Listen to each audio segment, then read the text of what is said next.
بسم اللہ الرحمن الرحیم۔ شہر اللہ المحرم، جسے محرم الحرام بھی کہا جاتا ہے۔ محرم کا لفظی معنی ہے حرام کیا گیا، یعنی جس مہینے کی حرمت ہے، جس میں بہت سے ایسے کام حرام کیے گئے ہیں جن کو ایک مسلمان نہیں کرتا یا ان کا کرنا اس کے لیے حرام میں آتا ہے۔ محرم کے مہینے کو شہر اللہ کہا جاتا ہے، اللہ کا مہینہ۔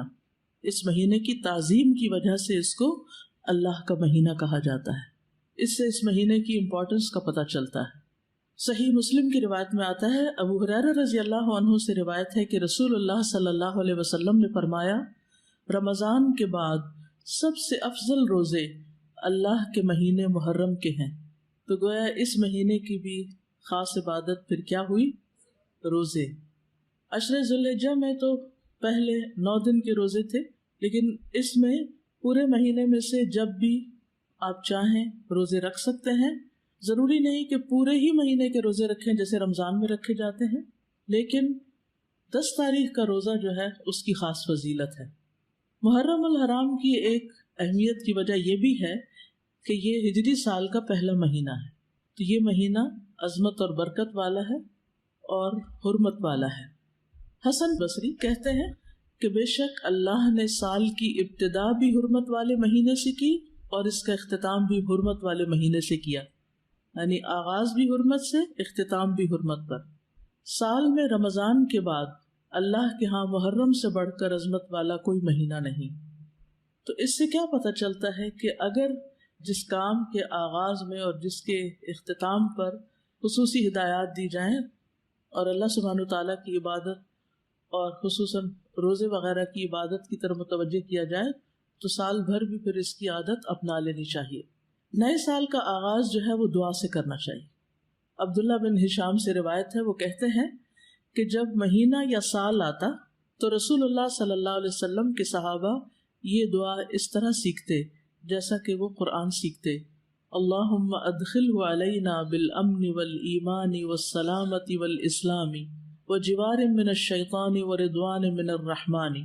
اس کا معنی ہے، اے اللہ اس مہینے کو یا اس سال کو ہمارے اوپر امن اور ایمان، سلامتی اور اسلام کے ساتھ، شیاطین سے بچاؤ یا شیطان سے بچاؤ اور رحمان کی رضامندی کے ساتھ داخل فرما۔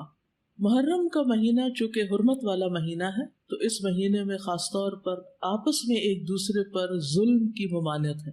قرآن مجید میں آتا ہے، ان عدت الشہور عند اللہ 12 شہرا فی کتاب اللہ یوم خلق السماوات والارض منها 4 حرم ذلک الدین القیم فلا تظلموا فیہن انفسکم۔ بے شک مہینوں کی گنتی اللہ کے نزدیک اللہ کی کتاب میں 12 مہینے ہیں، جس دن سے اس نے آسمانوں اور زمین کو پیدا کیا، ان میں سے 4 حرمت والے ہیں، یہی سیدھا دین ہے، سو ان میں اپنی جانوں پر ظلم نہ کرو۔ تو میسج کیا ہے؟ فلا تظلموا فیہن انفسکم، اپنے آپ پر یعنی ایک دوسرے پر ظلم نہ کرو۔ تو کیا نہیں کرنا اس مہینے میں؟ ظلم نہیں کرنا۔ ظلم کی کون سی شکلیں ہوتی ہیں؟ ظلم ہوتا ہے کسی کو اس کے حق سے محروم کرنا، کسی کا حق چھیننا، کسی کا حق مارنا۔ اس کا یہ مطلب نہیں کہ باقی مہینوں میں ظلم کر سکتے ہیں، اس کا مطلب یہ ہے کہ دوسرے مہینوں کی بنسبت ان حرمت والے مہینوں میں ظلم بہت بڑا گناہ اور بوجھ ہے۔ اگرچہ ظلم ہر حال میں بہت بڑا گناہ ہے، مگر اللہ جس کام کے گناہ کو چاہے بڑھا دے، جیسا کہ اللہ جس کام کے اجر کو چاہے بڑھا دے، یعنی وہی نماز ہوتی، وہی صدقہ خیرات ہوتا ہے، لیکن عشرہ ذوالحجہ میں اس کا اجر کئی گنا بڑھ جاتا ہے۔ اسی طرح حرمت والے مہینوں میں ظلم کا گناہ جو ہے وہ زیادہ ہو جاتا ہے، اور یہ 4 مہینے خاص طور پر 1/3 آف دا ایئر خاص طور پر اس لیے اس کام کے لیے رکھا گیا اور اس کی شدت کا احساس دلایا گیا تاکہ لوگ اس کی پریکٹس کریں، کانشیس ہوں، اور خصوصی طور پر اس میں اپنے آپ کو ایسے گناہوں سے بچائیں تاکہ باقی سال بھی اس پر عمل کر سکیں۔ حدیث میں آتا ہے کہ ظلم حرام ہے۔ صحیح مسلم کی روایت ہے، نبی صلی اللہ علیہ وسلم نے فرمایا کہ اللہ عز و جل نے فرمایا، اے میرے بندو، میں نے اپنے اوپر ظلم کو حرام قرار دیا ہے اور میں نے تمہارے درمیان بھی ظلم کو حرام قرار دیا ہے، تو تم ایک دوسرے پر ظلم نہ کرو۔ جان، مال اور عزت کی حرمت کا پاس رکھنا ضروری ہے۔ ابو ہریرہ سے روایت ہے کہ رسول اللہ صلی اللہ علیہ وسلم نے فرمایا ایک مسلمان کی ہر چیز دوسرے مسلمان پر حرام ہے، اس کا خون، اس کا مال، اس کی عزت و آبرو۔ تو اس سے کیا پتہ چلتا ہے کہ ہمیں دوسروں کا احترام کرنا ہے، ان کے مال کو ان کی مرضی کے بغیر استعمال نہیں کرنا، اگر کسی سے کچھ قرض لیا ہے یا کسی سے کسی چیز کا وعدہ کیا ہے تو اس کو پورا کرنا ہے۔ اسی طرح عزت و آبرو کہ کسی کی غیبت، چغلی، طعن و تشنیع اور بلا وجہ دوسروں کو اذیت دینا، اس سے بھی بچنا ہے۔ یعنی اس کا یہ مطلب نہیں باقی دنوں میں غیبت حرام نہیں، لیکن ان دنوں میں خصوصی طور پر اس سے بچنے کی پریکٹس کرنا ہے، کیونکہ اس میں ایسے کاموں کا گناہ اور زیادہ بڑھ جاتا ہے۔ ابو ہریرہ رضی اللہ عنہ سے مروی ہے کہ نبی کریم صلی اللہ علیہ وسلم نے فرمایا مسلمان وہ ہوتا ہے جس کی زبان اور ہاتھ سے دوسرے مسلمان محفوظ رہیں، اور مومن وہ ہوتا ہے جس کی طرف سے لوگوں کو اپنی جان اور مال کا امن ہو۔ مومن کون ہے؟ کہ جس کی طرف سے انسان کو اپنی جان اور مال کا امن، کہ مجھے اس سے کوئی خطرہ نہیں، نہ میری جان کو خطرہ ہے اس سے اور نہ میرے مال کو، میں جہاں چاہوں بیگ رکھ دوں اس میں سے کوئی کچھ نہیں نکالے گا۔ تو جو کسی کی کوئی چیز دیکھ کے بھی اس کی ہاتھ کی ریچ میں بھی ہونے کے باوجود اس سے پرہیز کرتا ہے، یہ دراصل اس کے ایمان کی وجہ سے۔ ابن عمر سے روایت ہے نبی صلی اللہ علیہ وسلم نے فرمایا سب سے بڑے گناہ یہ ہیں وہ آدمی جس نے ایک عورت سے شادی کی، اس سے اپنی حاجت پوری کی، پھر اسے طلاق دے دی اور اس کا حق کے مہر ہڑپ کر لیا، مہر ہی نہیں دیا اس کو۔ تو بیوی کو اس کا مہر نہ دینا یہ بھی ظلم کی ایک قسم ہے، کہ اس کو نام نفقہ نہ دینا اور اس کا حق ادا نہ کرنا۔ دوسرا وہ آدمی جس نے کسی کو مزدوری پر لگایا اور اس کی اجرت خود نکل گیا۔ ایسے بہت سے واقعات ہمارے ملک میں بہت عام ہیں کہ کام کرا کے کسی کو کام پہ رکھ کے مہینے کے بعد اس کو چھٹی کرا دینا، اس کو اس کا حق نہ دینا۔ ویسے مزدوروں کو کسی بھی کام پہ لگا کے ان کو یا حق دینا ہی نہ یا پورا نہ دینا، یہ بھی ظلم کی شکل۔ تیسرا وہ آدمی جس نے کسی چوپائے کو بے فائدہ قتل کر دیا، یعنی جانوروں کے بھی حقوق ہیں، ان کو بھی بلا وجہ نہیں مار سکتے آپ، ایک شغل تماشے کے طور پر۔ عبداللہ بن صائب رضی اللہ عنہ ابن یزید سے روایت ہے کہ وہ اپنے والد سے اور وہ عبداللہ کے دادا سے روایت کرتے ہیں، انہوں نے رسول اللہ صلی اللہ علیہ وسلم کو فرماتے ہوئے سنا، تم میں سے کوئی شخص اپنے بھائی کی کوئی چیز ہرگز نہ لے، نہ مذاق میں نہ حقیقتاً۔ بعض اوقات ہوتا ہے نا فرینڈ شپ ہوتی ہے اور ایک دوسرے سے کافی فرینک ہوتے ہیں، تو ہم سمجھتے ہیں کہ اب اس فرینکنس کے بعد ہمیں حق حاصل ہو گیا کہ ہم دوسرے کی چیز میں سے جب جو چاہیں نکال لیں، اس کا بیگ کھولیں، اس میں سے پین نکال لیں، کوئی کھانے کی چیز ہے تو وہ اٹھا کے کھا لیں۔ نہیں، یہ سب حرام ہے، چاہے ایک سوئی کیوں نہ ہو، اور خاص طور پر اگر کوئی کسی کا حق ظلمن چھین لیتا ہے قسم کھا کر، جھوٹی قسم کھا کر، تو خواہ پیلو کی ایک شاخ ہی کیوں نہ ہو، ایک مسواک، اگر اتنی سی چیز بھی کوئی کسی کی ظلمن چھینتا ہے تو قیامت کے دن اس کے لیے آگ ہے۔ تو بغیر کسی کی مرضی کے، اجازت کے، خوشی کے کوئی چیز نہیں لینی چاہیے، نہ مذاق میں نہ حقیقت میں۔ اچھا بعض اوقات ایسا ہوتا ہے نا، مثلا کسی نے کوئی انگوٹھی پہنی ہوئی ہے، کوئی زیور پہنا ہوا ہے، اچھا ذرا دکھانا مجھے، میں ذرا پہن کے دیکھوں کیسی لگتی ہے، اچھا پہن ہی دیکھے، مجھے تو بہت اچھی لگی، اچھی لگ رہی ہے نا، چلو تھوڑے دن میں پہن لیتی ہوں۔ ایسے نہیں کر سکتے آپ۔ مسلمان کی عزتوں کا پاس رکھنا۔ انس بن مالک کہتے ہیں کہ رسول اللہ صلی اللہ علیہ وسلم نے فرمایا جب مجھے میرے رب عز و جل نے معراج عطا کی تو اس رات میں ایک قوم پر میں گزرا، ان کے ناخن تانبے کے تھے، وہ ان ناخنوں سے اپنے چہرے اور سینے کھرچ رہے تھے۔ میں نے کہا یہ کون لوگ ہیں اے جبریل؟ انہوں نے فرمایا یہ وہ لوگ ہیں جو لوگوں کا گوشت کھاتے ہیں، ان کی عزت و آبرو کے درپے رہتے ہیں۔ یعنی چاہے سامنے کسی کی بے عزتی کرنا بلا وجہ خواہ میں یا کسی کی پیٹھ پیچھے، تو کسی کی بھی عزت کے ساتھ کھیلنا جو ہے اپنے آپ کو نقصان دینا ہے۔ عبد الرحمن بن غنم سے مرفوعاً مروی ہے کہ اللہ کے بہترین بندے وہ ہوتے ہیں جنہیں دیکھ کر اللہ یاد آ جائے، اور اللہ کے بدترین بندے وہ ہوتے ہیں جو چغل خوری کرتے ہیں، دوستوں کے درمیان جدائی ڈالتے ہیں، باغی، بیزار اور متعنت ہوتے ہیں، سرکش ہوتے ہیں۔ اسی طرح ابو ہریرہ کہتے ہیں کہ نبی صلی اللہ علیہ وسلم نے فرمایا بنی آدم کے اعمال ہر جمعرات کو پیش کیے جاتے ہیں، لیکن کسی قطع رحمی کرنے والے کے اعمال قبول نہیں کیے جاتے، یعنی رشتوں کو کاٹنے والے، رشتوں کے ساتھ ظلم اور زیادتی کرنے والے کے اعمال نہیں۔ تو ہمیں ان مہینوں میں خاص طور پر حقوق العباد کا خیال رکھنا ہے، یہ حقوق العباد کی ادائیگی کے مہینے ہیں۔ دوسرا کرنے کا کام اس مہینے میں روزے رکھنے۔ ابو ہریرہ کہتے ہیں کہ رسول اللہ صلی اللہ علیہ وسلم نے فرمایا رمضان کے بعد سب سے افضل روزے اللہ کے مہینے محرم کے ہیں، یعنی مہینے کے اعتبار سے محرم کے روزے افضل ہیں رمضان کے بعد۔ ویسے تو ذوالحج کے پہلے عشرے میں تو سارے اعمال افضل ہیں، لیکن وہ صرف پہلے 10 دن کی بات ہے، اور یہاں کیا ہے، پورے مہینے کی بات ہو رہی ہے۔ لیکن یہ بات ثابت ہے کہ نبی صلی اللہ علیہ وسلم نے اس پورے مہینے کے روزے نہیں رکھے، یعنی کمپلیٹ نہیں کیا محرم کو۔ اس سے اس مہینے کے روزوں کی ترغیب تو ملتی ہے، لیکن پورے مہینے کے روزوں کی پابندی نہیں، خصوصاً عاشورہ کا روزہ، 10ویں تاریخ کا روزہ۔ جب آپ سے اس دن کے روزے کے بارے میں پوچھا گیا تو آپ نے فرمایا یہ روزہ گزرے ہوئے 1 سال کے گناہوں کا کفارہ بن جاتا ہے، یعنی پچھلے محرم سے لے کے اب تک کے جو گناہ ہوں گے وہ انشاءاللہ معاف ہوں گے، صغیرہ گناہوں کی طرف اشارہ ہے۔ 10 تاریخ جو ہے اس مہینے کی وہ خاص طور پر بہت اہم ہے روزے کے اجر و ثواب کے اعتبار سے، لیکن ہمارے ہاں عموماً عاشورے کا دن حضرت حسین رضی اللہ عنہ کی یاد میں منایا جاتا ہے۔ وہ ایک تاریخی واقعہ ہے جو بعد میں پیش آیا ہے، تو نبی صلی اللہ علیہ وسلم کے دور سے ہی اس دن کی بڑی اہمیت ہے۔ یہود اس دن کے بارے میں کہتے تھے ھذا یوم صالح، یہ ایک اچھا دن ہے۔